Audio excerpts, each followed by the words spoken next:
الخجل يدعو الإله ولم يزل يهفو إلى أسمى مقام. الرحمن الرحيم. السلام عليكم ورحمة الله وبركاته. الحمد لله رب العالمين وبه نستعين على أمور الدنيا والدين. أشهد أن لا إله إلا الله وحده لا شريك له وأشهد أن محمدا عبده ورسوله. اللهم صل على محمد وعلى آله وأصحابه وبارك وسلم. Bapak Ibu, kembali kita puji Allah Subhanahu wa taala. Tidak ada yang layak, yang pantas kita puji kecuali Allah Subhanahu wa taala. Alhamdulillah, hari ini Allah cukupkan nikmat untuk kita. Pada ini mudah-mudahan setiap rukuk kita, sujud kita bernilai ibadah si Allah Subhanahu wa taala. Berselawat kita kepada Rasulullah Nabi Allah Muhammad sallallahu alaihi wasallam. Allahumma salli wa sallim wa barik alaihi. Bapak Ibu yang berbahagia, menjelang iqamah ditegakkan, izinkan kami menyampaikan beberapa nasihat kepada kita semua, terutama bagi kami yang menyampaikan. Bapak Ibu, ada firman Allah yang menarik, Quran surah Al-Hajj ayat 77. Apa kata Allah Subhanahu wa taala? A'udzu billahi minasyaitonir rajim. Ya ayyuhalladzina amanu ruk'u wasjudu wa'budu rabbakum waf'alul khair la'allakum tuflihun. Bapak Ibu yang berbahagia, apa firman Allah ini, Pak? Wahai orang-orang yang beriman, rukuklah kalian, sujudlah kalian, dan sembahlah Allah Subhanahu wa taala. Semoga kalian menjadi hamba yang beruntung. Bapak Ibu yang berbahagia, pesan Allah di sini Bapak Ibu sangat mendalam sekali. Kita yakin dan sadar Bapak Ibu yang berbahagia, Allah menciptakan kita Bapak Ibu, wa ma khalaqtul jinna wal ins illa liya'budun. Kita yakin betul ini, Pak. Tidak kuciptakan, kata Allah, jin dan manusia kecuali untuk menghambakan dirinya kepada aku, kata Allah. Kita paham betul, Pak. Makanya Allah pesankan kepada kita Bapak Ibu, kalau kita ingin menjadi hamba yang beruntung di sisi Allah Subhanahu wa taala, maka pesan Allah Bapak Ibu, perbanyak ruku, perbanyak sujud kepada Allah Subhanahu wa taala. Maka suatu hari Pak Rabi'ah ini Bapak Ibu pembantu Nabi sallallahu alaihi wasallam. Kalau Nabi ke salat, diambilkan air wudu oleh Rabi'ah. Suatu hari Bapak Ibu yang berbahagia, Nabi sallallahu alaihi wasallam ingin memberikan hadiah kepada Rabi'ah. Ditanya oleh Nabi, Pak, wahai Rabi'ah, maukah engkau saya berikan hadiah? Mau ya Rasulullah. Hadiah apa yang akan engkau inginkan dariku, wahai Rabi'ah? Panjang fikir Rabi'ah Bapak Ibu yang berbahagia. Tapi tidak langsung dijawab hari itu, Pak. Pulang beliau, keesokan harinya ternyata Bapak Ibu yang berbahagia masih ingat Nabi dengan pesan beliau. Wahai Rabi'ah, apakah engkau sudah memikirkan pertanyaan saya kemarin? Hadiah apa yang akan engkau inginkan dariku, kata Nabi sallallahu alaihi wasallam. Sambil berlinang air mata, Rabi'ah mengungkapkan isi hatinya kepada Nabi, Pak. Padahal di hati kecilnya Bapak Ibu yang berbahagia ingin meminta harta yang banyak kepada Nabi, ingin meminta rumah kepada Nabi sallallahu alaihi wasallam, karena kehidupan beliau Bapak Ibu sangat sederhana, hari-hari bersama Nabi sallallahu alaihi wasallam. Tapi kecintaannya kepada Nabi Bapak Ibu mengalahkan cintanya kepada dunia. Jadi karena cinta kepada Nabi, Pak, mengalahkan harapan-harapan kehidupan dunianya. Ya Rasulullah, engkau kan sudah dijamin masuk surga. Tempatmu di surga yang tertinggi, saya yakin ya Rasulullah. Engkau sudah maksum ya Rasulullah, terhindar dari dosa. Semua ucapan engkau ya Rasulullah, biqauli wa fi'li wa takriri, dibimbing oleh Allah Subhanahu wa taala. Wa ma yuntiku anil hawa in huwa illa wahyu yuha.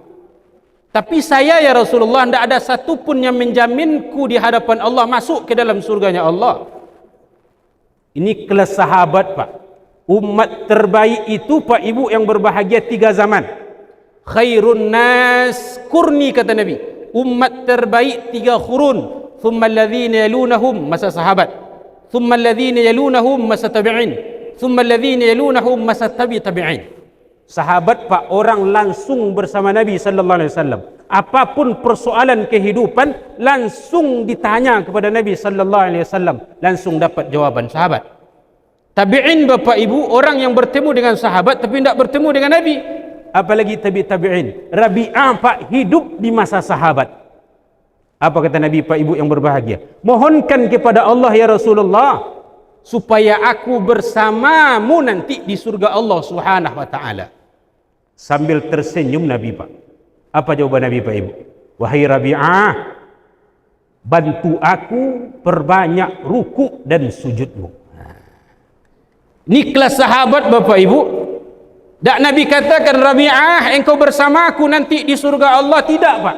Wahai Rabi'ah, perbanyak ruku, perbanyak sujudmu, bantu aku dengan itu. Apalagi kita Bapak Ibu yang berbahagia. Apalagi kita.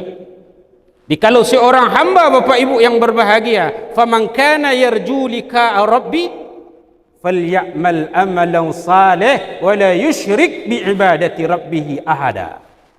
Tak ada pilihan lain Pak. Kalau kita yakin nanti Bapak Ibu ingin berjumpa dengan Allah, ingin dibalas dengan balasan yang nikmat luar biasa oleh Allah, pilihan kita 2. Beramal saleh dan tidak mensyirikatkan Allah sedikit pun dalam kehidupan kita. Jadi perbanyak ruku Pak, perbanyak sujud. Nabi Bapak Ibu yang berbahagia, Nabi tidak hanya sekedar menghimbau, mengajak, menyeru, tidak Pak. Dalam hadis Nabi katakan Pak, muru auladakum bis salah, perintahkan anakmu untuk solat. Ketika umur anakmu 5 tahun, didik dia supaya solat. Ketika umurnya sudah, perintahkan 7 tahun, didik dia solat. Ketika umurnya 10 tahun tak juga dia mau solat, pukul dia, beri efek jera kepada dia supaya dia mau solat. Tapi Nabi Pak tidak hanya sekedar menyeru saja Bapak Ibu. Kalau kita lihat solat Nabi itu Pak, sampai protes Ibunda Aisyah kepada beliau Pak Ibu. Sampai bengkak kaki Nabi kerana solat dek lama tagak. Dek lama Nabi tagak Bapak Ibu, sampai bengkak kaki Nabi sallallahu alaihi wasallam. Hari ini Pak, banyak juga kaki orang dan bengkak. Apalagi awak datang ke rumah sakit tu banyak kaki dan bengkak. Tapi persoalannya kerana solat kah atau persoalan yang lain kita tidak tahu. Tapi kami yakin Bapak Ibu, mungkin dek lama tagak malam, dek lama berdiri solat lama, maka bengkak kaki. Amin ya rabbal alamin. Sampai protes Ibunda Aisyah, ya Rasulullah, tajago beliau jam 1 Nabi masih solat, tajago jam 2 Nabi masih solat. Ditanya kepada Nabi, kata Ibunda Aisyah, ya Rasulullah, kok boleh kau bana engkau solat ya Rasulullah? Apa jawaban Nabi? Afala akunu abdan syakura, ndakkah pantas, ndakkah mulia bersyukur terhadap Rabbku, kata Nabi sallallahu alaihi wasallam. Maka kalau kita Bapak Ibu yang berbahagia ingin mengaku umat Nabi sallallahu alaihi wasallam, 3 karakter solat Nabi itu Pak. Pertama, Nabi Pak solat tepat waktu. Bukankah amalan yang paling dicintai Allah itu Bapak Ibu as-salati ala waktiha, solat tepat pada waktu. Alhamdulillah Bapak Ibu, kalau kita sudah solat, alhamdulillah. Anak kita sudah solat, alhamdulillah. Isteri kita Bapak Ibu yang berbahagia sudah solat, alhamdulillah. Bagaimana dengan waktunya Bapak Ibu? Jangan sampai Pak, awak lay sembahyang jo, awak lay solat jo, tapi lah dakik matuari kata wanam, baru awak sembahyang asar, baru awak ke sembahyang asar. Kadang lah dakik Bapak Ibu yang berbahagia, waktu isya ke masuk, baru kita solat maghrib. Jangan sampai nanti Bapak Ibu kita beramal di sisi Allah Subhanahu wa taala tetapi dimasukkan ke dalam neraka Allah Subhanahu wa taala. Quran surah Al-Maun Pak. Neraka wail bagi orang yang salat. Bagaimana mereka masuk ke dalam neraka wail Bapak Ibu yang berbahagia? Karena mereka tidak memperhatikan waktu ketika beribadah kepada Allah Subhanahu wa taala. Ini pertama Pak. Yang kedua Bapak Ibu, karakter salat Nabi itu Pak di masjid. Di masjid Bapak Ibu, tempat yang paling nyaman, yang paling tentram, yang paling luar biasa adem Bapak Ibu, masjid Pak. Kemanapun Bapak Ibu akan pergi, tidak ada tempat yang paling senyaman yang dimuliakan Allah kecuali rumah Allah. Ahabbul biladi ilallah masajiduhu wa abghadul biladi ila Allah aswaquhu. Tempat yang paling dicintai Allah masjid, tempat yang paling dimurkai Allah pasar. Makanya masuk aku masjid tadi Pak, dak takana yang lain dulu, wa langkahkan kaki kanan, Allahumma ftahli abwaaba rahmatik. Tak ada yang lain Pak. Carilah doa di Bapak Ibu yang berbahagia yang membawa keberkahan, membukakan pintu berkah masuk masjid. Masuk masjid Bapak Ibu, tak ada di sini tahta Pak. Tak ada orang darah biru, tak ada pangkat jabatan Bapak Ibu, semua sama di hadapan Allah. Rukuk kita, sujud Bapak Ibu, tak ada Pak. Bahkan Bapak Ibu ketika kita sujud di hadapan Allah, kaki yang rendah kata kita, kepala yang tinggi kata kita Bapak Ibu, sama sejajar Pak Ibu. Nabi masjid Pak. Bahkan ketika akhir hayat Nabi sallallahu alaihi wasallam Bapak Ibu yang berbahagia, dipapah oleh sahabat untuk datang ke masjid. Begitu cintanya Nabi dengan masjid. Kata Ibunda Aisyah Bu, sampai tersentuh kaki Nabi dengan tanah dipapah. Jadi tidak Nabi berjalan tapi digiring untuk berjalan. Apa jawaban Nabi dengan tersenyum kepada sahabat? As-sallan nas, apakah kalian sudah salat wahai sahabat-sahabatku? La yantadhirunaka ya Rasulullah, kami masih menunggumu wahai Rasulullah. Apa kata Nabi Pak? Siapkan tempat air wuduku. Begitu semangat Nabi Pak, pada dipapah untuk ke masjid, siapkan tempat air wuduku. Disiapkan oleh sahabat, Nabi berwuduk Bapak Ibu, akan berdiri memimpin solat, Allahu Akbar, pingsan langsung. Pingsan Pak. Siuman dari pingsan Bapak Ibu yang berbahagia. Apa yang ditanya oleh Nabi? As-sallan nas, apakah sahabat-sahabatku sudah salat? Qalu ya la yantajidunaka ya Rasulullah, kami masih menunggumu wahai Rasulullah. Tempatkan tempat air wuduku. 3 kali Nabi berwudu, pingsan balik Bapak Ibu yang berbahagia. Begitu antusias beliau untuk solat di masjid di rumah Allah Subhanahu wa taala.